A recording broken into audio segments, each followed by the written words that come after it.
नमस्कार दोस्तों, बहुत बहुत स्वागत है आप सभी का आपके अपने परिवार गवर्नमेंट एजुकेशन में।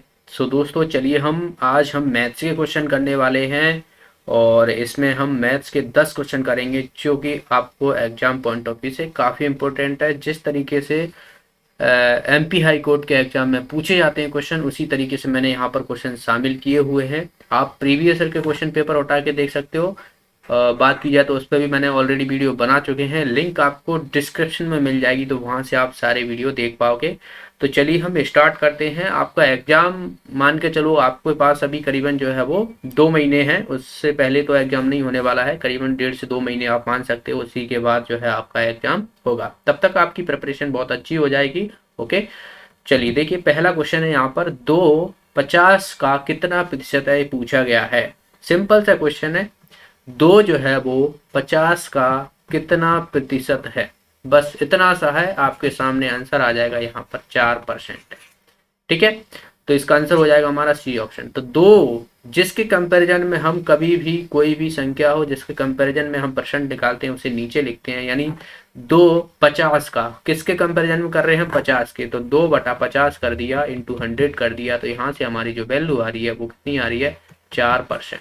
ओके, आसान था, कोई डिफिकल्टी। वहीं आपसे ऐसे पूछ लिया जा सकता है कि 20 जो है वो 80 का कितना प्रतिशत है, तो 20/80 इंटू 100, तो यहाँ से देखिए कितना हो जाएगा हमारा 25%।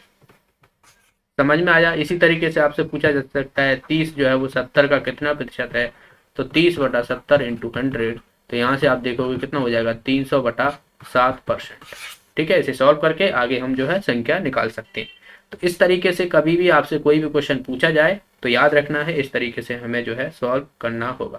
वहीं अगर आपसे अधिक पूछा जाता है, जैसे कि 2 4 से कितना प्रतिशत अधिक है, 2 4 से कितना प्रतिशत कम है, क्योंकि 4 से कम है तो कम प्रतिशत है। तो देखा जाए यहाँ पर देखिए कितना है 2, किसके कंपैरिजन में कर रहे हैं हम यहाँ पर, इसके, इंटू 100, तो यानी आप देखोगे 100% कम है एक तरीके से। भाई देखिए ये 2 है और ये 4 है, तो सीधा सीधा आप देखोगे ये कितना है, 100% ज़्यादा है ना ये, सीधा सीधा, तो जाहिर सी बात है 100% कम होगा ये। ओके, क्योंकि 2 का अगर आप 100% निकालोगे तो 2 आ जाएगा और 2 पहले से ही है, तो इन दोनों को ऐड करोगे तो ये 4 के बराबर होगा कि नहीं होगा। तो इस तरीके से इसका आंसर ऐसे निकालना है आपको। कभी वो हम आगे देखेंगे, क्वेश्चन में आपको सभी तरह के कराऊंगा, टेंशन बिल्कुल लेने की जरूरत नहीं है। आपका एग्जाम की तैयारी काफ़ी अच्छी हो जाएगी, बस आप हमारे साथ बने रहिए और प्रैक्टिस कीजिए, ज़्यादा से ज़्यादा क्वेश्चनों की थ्योरी अच्छे से कर लीजिए। अगला प्रश्न देखिए यहाँ पर, यदि 15 किताबों का क्रय मूल्य 20 किताबों के विक्रय मूल्य के बराबर है, तो हमें पूछा गया है कि प्रतिशत हानि ज्ञात कीजिए। ठीक है, कॉस्ट प्राइस कितने, 15 बुकों की, ठीक है, बराबर है सेलिंग प्राइस कितने, 20 बुकों की। जो क्वेश्चन में लिखा है उसी तरीके से मैंने यहाँ पे लिख दिया है कि 15 किताबों का क्रय मूल्य बराबर है 20 किताबों के विक्रय मूल्य। तो देखिए यहाँ पर cost price upon selling price, ये कितना हो जाएगा 20/15, यानी आप देखोगे कितना हो जाएगा 5 को 20 और 5 15। तो देखिए यहाँ पर कॉस्ट प्राइस तो 4 है और सेलिंग प्राइस 3 है, तो कितने की हानि हो रही है, एक की हो रही है। एक की हो रही है किस पर, सीपी पे हम निकालते हैं, तो 4 इंटू 100, यानी आप देखोगे कितना परसेंट, 25% का जो है वो लॉस हो रहा है। तो इसका आंसर हो जाएगा हमारा डी ऑप्शन। ओके, अगला प्रश्न देखिए यहाँ पर, यदि कोई धनराशि 4% वार्षिक चक्रवृद्धि ब्याज की दर से 2 वर्षों में कितनी हो रही है, इतनी हो रही है 1352 रुपये, तो हमें बताना है कि वह धनराशि कितनी होगी। भाई ये धनराशि है, ठीक है, धनराशि मतलब है अमाउंट, ठीक है, अमाउंट हमें दिया हुआ है यहाँ पर। तो देखिए, तो आप देखिए यहाँ पर 4% जो दिया हुआ है, रेट जो दी हुई है 4%, इसको मैं क्या करने वाला हूँ, फ्रैक्शन में कन्वर्ट कर लूंगा, यानी आप देखोगे ये कितना हो जाएगा 1/25 के बराबर। अब 2 वर्षों का कहा गया है, तो मैं नीचे की जो संख्या है उसको स्क्वायर कर देता हूँ, तो स्क्वायर कितना हो जाएगा 625। तो ये मान लिया हमने प्रिंसिपल है। ठीक है, देखिए फॉर्मूला से आप चलोगे तो क्वेश्चन में गड़बड़ हो जाएगी, आपको फॉर्मूला पता ही है कितने डिफिकल्ट होते हैं चक्रवृद्धि ब्याज के अप्लाई करना। तो जब भी आपको 2 वर्षों का कहा गया है, तो मैंने यहाँ पर इसका 25 का स्क्वायर कर दिया, तो 625 हो गया। अब मैं यहाँ पर क्या करने वाला हूँ, 2 वर्षों पर जो है चक्रवृद्धि ब्याज निकालूंगा। तो देखिए कितना है 4%, अगर मैं इसका निकालता हूँ तो ये कितना हो जाएगा 25 हो जाएगा, इसका भी दूसरे साल में 25 होगा, फिर इस पे निकलेगा, क्योंकि चक्रवृद्धि ब्याज वो होता है जो ब्याज पे भी ब्याज मिलता है। तो इसका देखोगे तो ये आ जाएगा 1। तो हमने देखी 25 दूनी 50 यानी 51। 51 ये हमारा क्या है, कंपाउंड इंटरेस्ट है। ठीक है, ये हमारा जो निकला है वो कंपाउंड इंटरेस्ट निकला है। अब यहाँ पर जो दी हुई है, देखिए ये जो दी हुई है वो ए सम ऑफ, यानी कोई धनराशि 4% वार्षिक चक्रवृद्धि ब्याज की दर से 2 वर्षों में इतनी हो रही है, यानी ये तो अमाउंट है। और अमाउंट हमारा क्या होता है, अमाउंट होता है जो प्रिंसिपल होता है और कंपाउंड इंटरेस्ट होता है। तो अमाउंट देखिए हमारा कितना दिया हुआ है, 1352 दिया हुआ है। प्रिंसिपल हमने कितना माना था यहाँ पर, 625, और कंपाउंड निकला था 51। तो आप देखिए इनको जोड़ूंगा मैं तो 6 7 6। ठीक है, तो यहाँ से देखिए ये 1352 दिया हुआ है। तो यहाँ से देखिए कितनी बार चला जाएगा, ये 2 बार चला जाएगा। यानी हमने देखा कि एक की वैल्यू जो है वो 2 के बराबर है, एक तरीके से एक की वैल्यू 2 के बराबर है। तो हमें निकालना क्या है, हमें यहाँ पर धनराशि निकालनी है, यानी ये वाली वैल्यू निकालनी है। भाई एक की वैल्यू 2 के बराबर है तो यहाँ पर हम 625 की वैल्यू डबल कर देंगे सीधा सीधा। तो 625 बराबर कितना हो जाएगा, 625 इंटू 2, यानी आप देखोगे 5 दूना 10, 2 दूने 4, 1 5 और 6 दूना 12, 1250 रुपए, यानी डी ऑप्शन जो है इसका आंसर हो जाएगा। आसान था। अगर आप फॉर्मूला लगाते इस क्वेश्चन को तो आपको डिफिकल्टी होती क्वेश्चन में, स्क्वायर में स्क्वायर पता नहीं क्या क्या, तब सीधा सीधा हमें 4% दिया था, इसको मैंने फ्रैक्शन में कन्वर्ट किया है, 25 का स्क्वायर कर दिया। ध्यान रहे यहाँ पर 1 होना चाहिए, 1 भी नहीं होगा तब भी कोई दिक्कत नहीं है, तो भी आप जो है 4% निकाल। समझ में आया? ओके, तो इसका आंसर क्या हो जाएगा हमारा, डी ऑप्शन जो है इसका आंसर हो जाएगा। चलिए अगला प्रश्न देखिए, ये है यहाँ पर अनुपात दिए हुए हैं ए बी सी का, हमें अनुपात निकालना है। देखिए ए अनुपात बी दिया हुआ हमें 3:5 और बी अनुपात सी दिया हुआ है 4:7। तो हमें निकालना है ए अनुपात बी अनुपात सी। आसान है। देखिए दोनों में कॉमन क्या दी हुई है, बी भी दी हुई है। तो यहाँ पर तो 4 है, यहाँ पर 5 है, तो सबसे पहले हमें इन्हें बराबर करना पड़ेगा। तो इधर मैं 4 का मल्टीप्लाई करूंगा तो इधर 5 करना पड़ेगा, तो इधर मुझे 4 का करना पड़ेगा, इधर मुझे 5 का करना पड़ेगा। ठीक है, तो यहाँ से आप देखिए ये कितना हो जाएगा, 12/20, और यहाँ पर आप देखोगे ये कितना हो जाएगा, 20/35। ठीक है, तो यहाँ से अब हम देखिए ए बी और ये हो जाएगा बी और सी। तो यहाँ से देखिए बी की वैल्यू समान होगी, तो ए की वैल्यू कितनी 12, बी की वैल्यू 20 और सी की वैल्यू कितनी हो जाएगी 35। तो यहाँ पर देखिए आंसर क्या हो जाएगा हमारा, डी ऑप्शन जो है इसका आंसर आ जाएगा। आसान था। अगला प्रश्न देखिए, 6 पुरुष 8 स्त्रियां किसी काम को 10 दिनों में कर सकती हैं यदि, जबकि 3 पुरुष 4 महिलाएं जो है वो इसी काम को कितने दिन में समाप्त करेंगी। भाई 6 जो है वो मेल है, ठीक है, एंड 4 फीमेल हैं, ये कितने 10 दिन में काम कर रही हैं। और हमसे कहा गया है कि 3 मेल और 4 ये 8 है, ठीक है, 8 फीमेल और 4 फीमेल ये कितने दिन में काम कर रही हैं। तो आप देखिए यहाँ पर जो है 3 मेल है, यहाँ पर 6 मेल है, यहाँ पर 4 है, यहाँ पर 8 है, यानी ये सीधा सीधा डबल है। जब भी आपको कोई भी संख्या, अगर कोई काम है और ज़्यादा संख्या में अगर उसमें आदमी पार्टिसिपेट करते हैं तो जाहिर सी बात है वो काम जल्दी ख़त्म होगा। भाई जो लोग पाँच आदमी हैं कोई काम कर रहे हैं, अगर वहाँ पे 10 आदमी होंगे तो जल्दी काम खत्म हो जाएगा कि नहीं हो जाएगा। लेकिन यहाँ पर तो कम कर दिए गए हैं, 3 मेल कर दिए गए हैं और फीमेल कर दिए गए हैं। तो यहाँ पर हमने देखा कि जब 6 मेल और 8 फीमेल 10 दिन में काम कर रहे हैं, तो अगर देखा जाए तो 3 मेल और 4 फीमेल ये सीधा सीधा डबल हो जाएगा नहीं हो जाएगा, 20 दिन में कर पाएंगे। ठीक है, क्योंकि आदमी यहाँ पर कम हो गए हैं, तो इसीलिए 10 दिन का काम 20 दिन में सीधा सीधा आधा जो है वो पहले 6 थे, अब 3 ही बचे हैं, यहाँ पर 8 थे, यहाँ पर 4 बचे हैं, तो जाहिर सी बात है ये हमारा डबल हो जाएगा, क्योंकि काम हमारा अब 20 दिन में खत्म होगा, यानी इसका आंसर आ जाएगा हमारा बी ऑप्शन।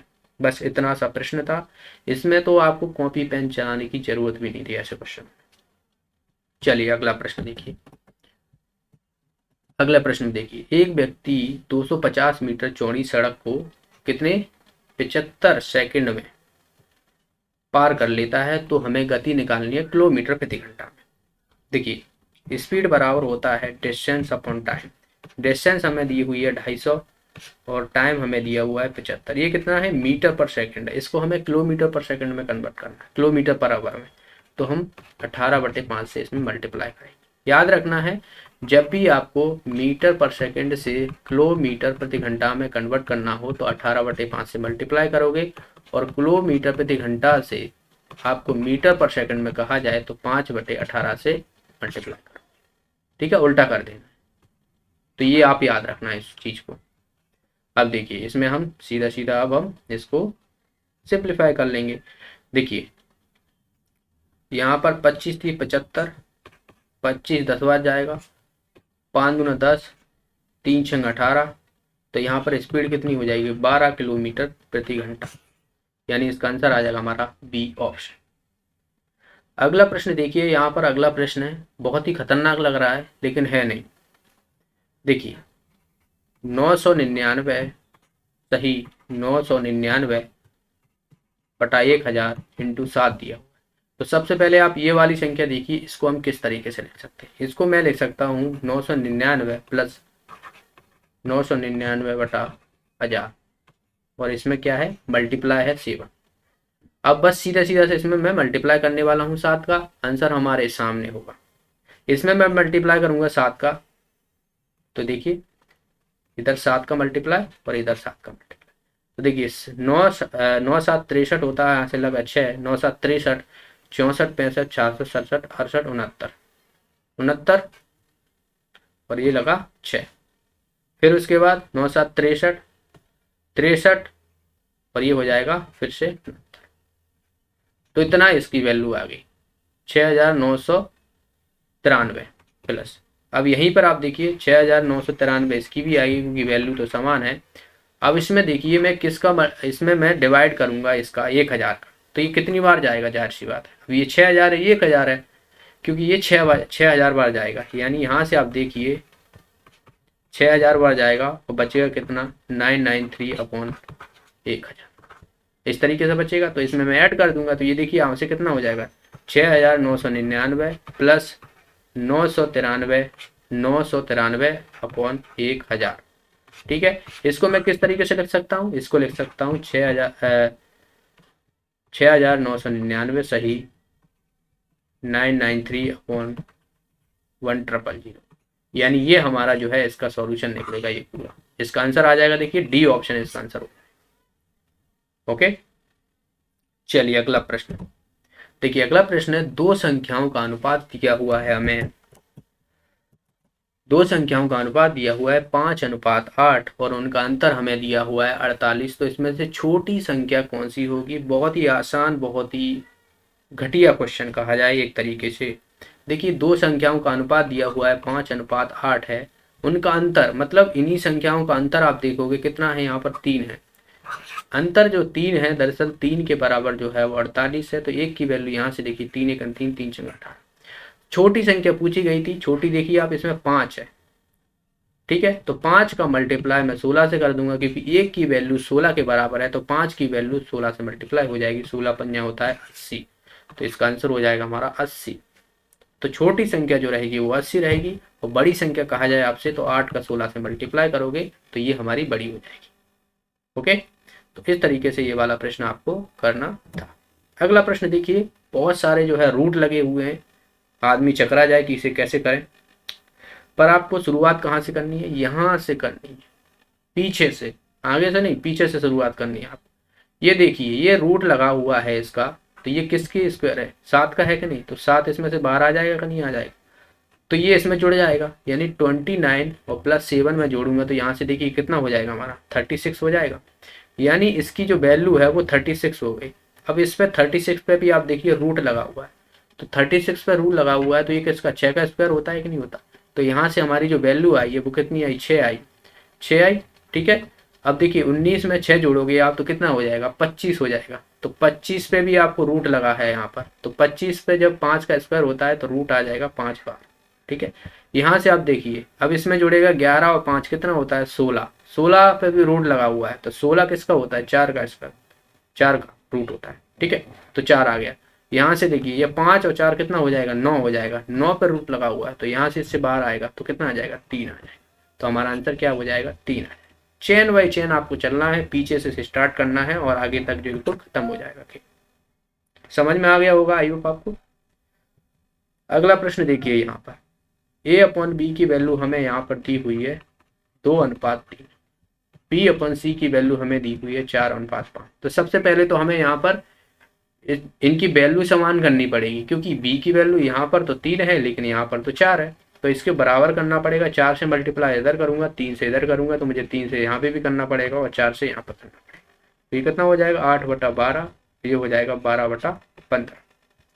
ठीक है, ये ए, ये बी और ये सी। अब यहाँ पर हम वैल्यू सीधा सीधा उठा के रख देंगे, यानी a plus B upon B plus C दिया हुआ है। तो a की वैल्यू यहाँ से देखिए 8 है, b की वैल्यू कितनी है 12 है, b की वैल्यू कितनी है 12 है और c की वैल्यू आप देखिए 15 है। तो इसको जोड़ लो, 12 और 8 20 होता है और ये कितना हो जाएगा 12 और 15 27 होता है। तो यहाँ से आप देखो कितना हो जाएगा 20/27, यानी हमारा आंसर आ जाएगा ए ऑप्शन। इतना सा प्रश्न था, आई होप आपको समझ में आ गया होगा। कोई भी डिफिकल्टी नहीं होनी चाहिए ऐसे क्वेश्चनों को सॉल्व करने में, और बिल्कुल भी ऐसे नंबर तो मान के चलो आपके साथ फ्री में होना चाहिए। अगले वीडियो में, वीडियो अच्छा लगा, वीडियो सारे क्वेश्चन अच्छे से समझ में आए तो वीडियो को लाइक कीजिए, शेयर कीजिए, ज़्यादा से ज़्यादा लोगों को कनेक्ट कीजिए, और जो भी साथी नए हैं चैनल को सब्सक्राइब कर लेना, साथ में बेल आइकन बन के आएगी उस पर भी क्लिक कर लीजिएगा, जिसके माध्यम से आपको वीडियो का नोटिफिकेशन मिलता है। तो मिलते हैं अगले वीडियो में, तब तक के लिए बहुत बहुत धन्यवाद। अपना ध्यान रखिए।